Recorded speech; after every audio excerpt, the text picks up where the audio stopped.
पवित्र बाइबल का उत्पत्ति 41, जिसमें 57 वचन है। पूरे 2 बरस बीतने पर फिरौन ने यह स्वप्न देखा कि वह नील नदी के किनारे पर खड़ा है और उस नदी में से 7 समुंदर और मोटी मोटी गायें निकलकर कछार की घास चरने लगी। और क्या देखा कि उसके पीछे और 7 गायें जो कुरूप और दुर्बल है नदी से निकली और दूसरी गायों के निकट नदी के तट पर जा खड़ी हुई। तब एक कुरूप और दुर्बल गाय उन 7 सुंदर और मोटी मोटी गायों को खा गई। तब फिरौन जाग उठा और वह फिर सो गया और दूसरा स्वप्न देखा कि एक ठंडी में से 7 मोटी और अच्छी अच्छी बालें निकली, एक डंठी। और क्या देखा कि उनके पीछे 7 बालें पतली और पुरवाई से मुरझाई हुई निकली और इन पतली बालों ने उन 7 मोटी और अन्न से भरी हुई बालों को निगल लिया। तब फिरौन जागा और उसे मालूम हुआ कि यह स्वप्न ही था। भोर को फिरौन का मन व्याकुल हुआ और उसने मिस्र के सब ज्योतिषियों और पंडितों को बुलवा भेजा और उनको अपने स्वप्न बताए, पर उनमें से कोई भी उनका फल फिरौन से न कह सका। तब पिलाने हार का प्रधान फिरौन से बोला कि मेरे अपराध आज मुझे स्मरण आए। जब फिरौन अपने दासों से क्रोधित हुआ था और मुझे और पकाने हारों के प्रधान को कैद करा के जल्लादों के प्रधान के घर के बंदीगृह में डाल दिया था, तब हम दोनों ने एक ही रात में अपने अपने होनहार के अनुसार स्वप्न देखा। और वहां हमारे साथ एक इब्री जवान था जो जल्लादों के प्रधान का दास था। सो हमने उसको बताया और उसने हमारे स्वप्नों का फल हमसे कहा।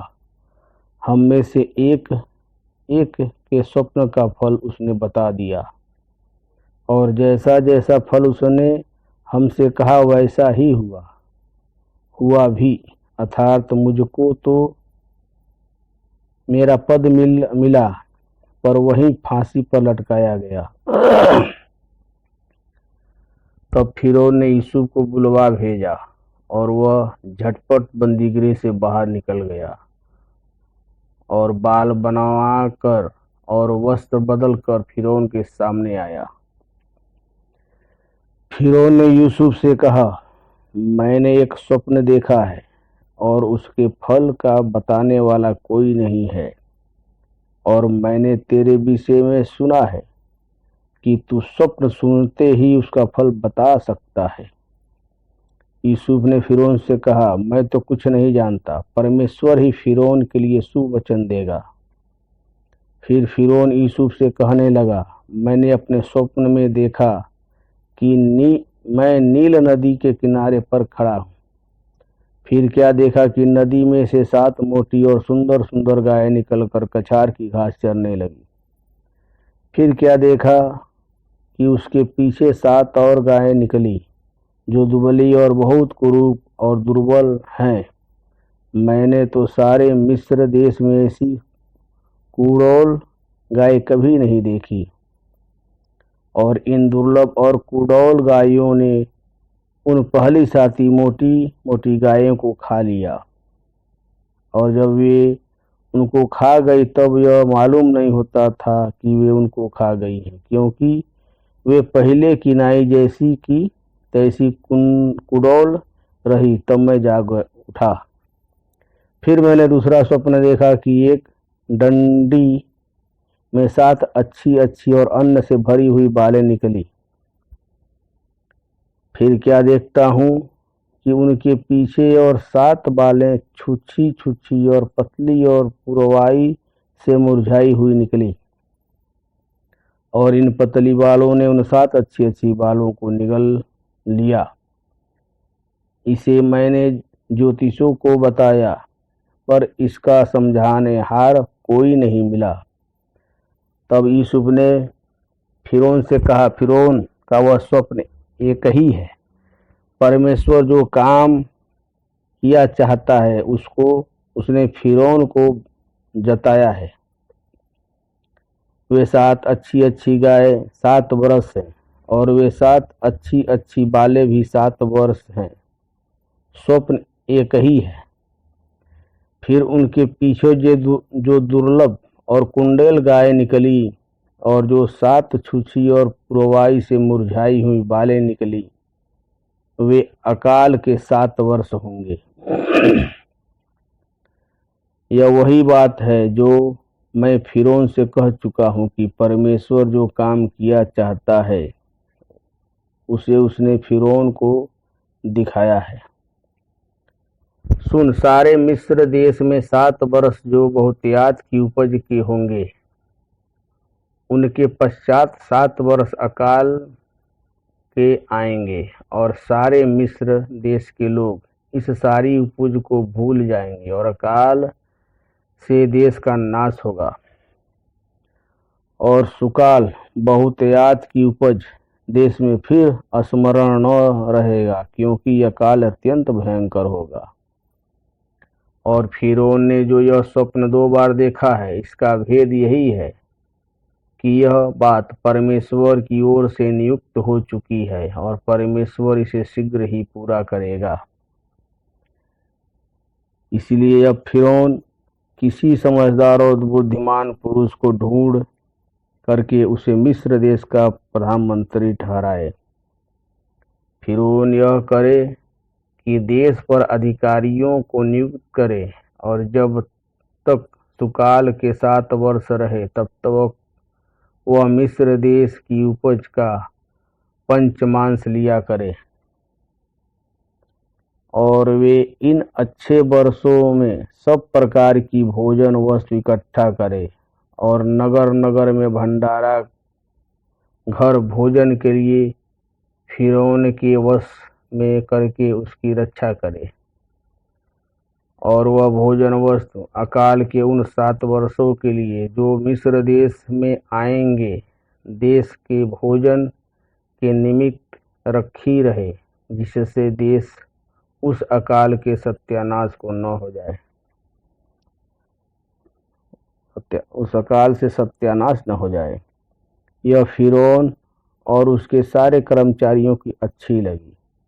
सो फिरौन ने अपने कर्मचारियों से कहा कि क्या हमको ऐसा पुरुष जैसा यह है जिसमें परमेश्वर का आत्मा रहता है मिल सकता है? फिर फिरौन ने यूसुफ से कहा, परमेश्वर ने जो तुझे इतना ज्ञान दिया है कि तेरे तुल्य कोई समझदार और बुद्धिमान नहीं है, इस कारण तू मेरे घर का अधिकारी होगा, और मैं तेरी आज्ञा के अनुसार मेरी प्रजा चलेगी। केवल राजगद्दी के विषयों में तुझसे बड़ा ठहरूंगा। फिर फिरौन ने यूसुफ से कहा, सुन, मैं तुझको मिस्र के सारे देश के ऊपर अधिकारी ठहरा देता हूँ। तब फिरौन ने अपने हाथ से अंगूठी निकाल के यूसुफ के हाथ में पहना दी, और उसको बढ़िया मलमल के वस्त्र पहना दिए गए,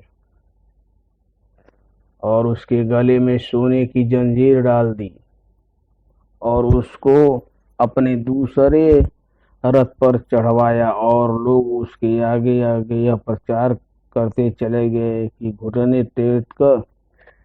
टेक कर दंडवत करो, और उसने उसको मिस्र के सारे देश के ऊपर प्रधानमंत्री ठहराया। फिर फिरौन ने यूसुफ से कहा, फिरौन तो मैं हूँ, और सारे मिस्र देश में कोई भी तेरी आज्ञा के बिना हाथ पांव न हिलाएगा। और फिरौन ने यूसुफ का नाम शापन त्यानेह रखा और नगर के याजक पोतीपेरा की बेटी आसनत से उसका ब्याह करा दिया। और यूसुफ मिस्र के सारे देश में दौड़ा करने लगा। जब यूसुफ मिस्र के राजा फिरौन के सम्मुख खड़ा हुआ तब वह 30 वर्ष का था।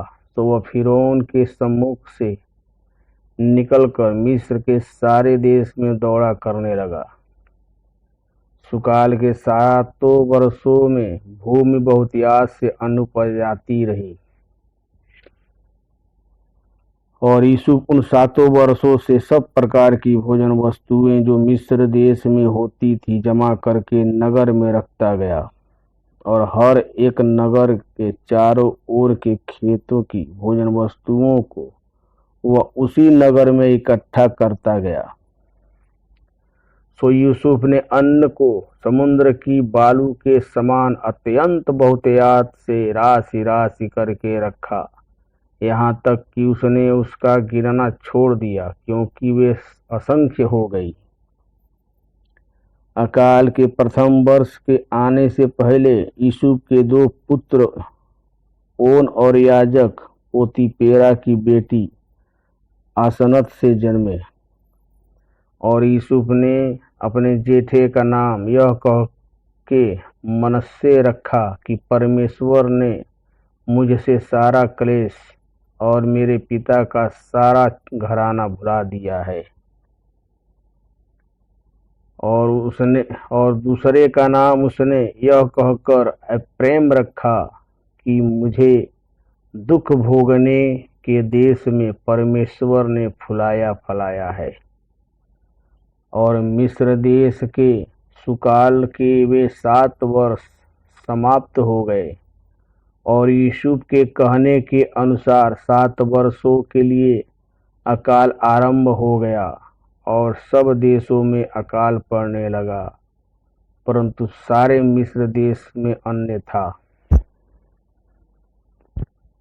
जब मिस्र का सारा देश भूखे मरने लगा तब प्रजा फिरौन से चिल्ला चिल्ला कर रोटी मांगने लगी। और वह सब मिस्रियों से कहा करता था, यूसुफ के पास जाओ और जो कुछ वह तुमसे कहे वही करो।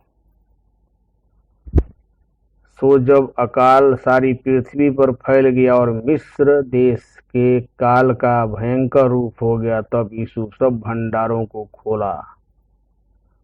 खोल के मिस्रियों के हाथ अन्न बेचने लगा। जो सारी पृथ्वी के लोग मिस्र में अन्न मोल लेने के लिए यूसुफ के पास आने लगे, क्योंकि सारी पृथ्वी पर भयंकर अकाल था। उत्पत्ति 41 समाप्त हुआ।